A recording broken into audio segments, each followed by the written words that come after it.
राष्ट्रवादी काँग्रेसच्या विलिनीकरणासाठी भाजपला विचारावं लागेल असं वक्तव्य राष्ट्रवादीचे प्रदेशाध्यक्ष सुनील तटकरे यांनी केलंय। अद्याप राष्ट्रवादीच्या 2 गटांच्या विलिनीकरणाची चर्चा नाही असंही त्यांनी म्हटलंय। आम्ही एनडीए मध्ये आहोत, येणाऱ्यांनाही एनडीए मध्ये राहावं लागेल असं त्यांनी म्हटलंय।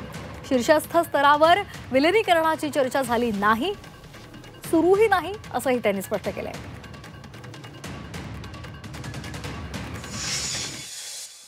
एनडीए मधला आमचा सहभाग आता अधोरेखित आहे। या विचाराशी समरस होतील ते पक्षाला जोडले जातील।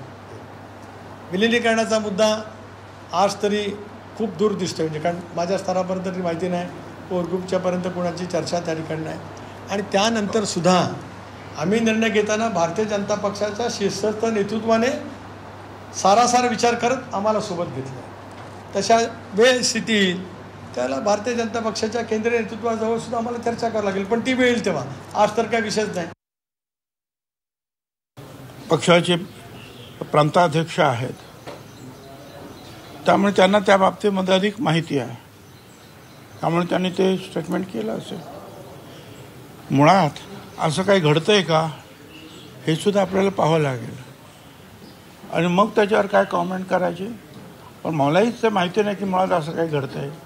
त्यांनी हे स्पष्ट केलं की अद्याप कुठल्या स्वरूपाची चर्चा नाहीये विलिनीकरणासंदर्भात, पण जर तसा विचार आला तर ठीक आहे ना, मग ते त्यांनी ते सांगितलं। कारण आता जे आहे, आम्ही तिघे जर एकत्रित जेव्हा सरकार बनवलेलं आहे त्यावेळेला एकमेकाला विचारणं, सल्ला घेणं स्वाभाविक आहे ना।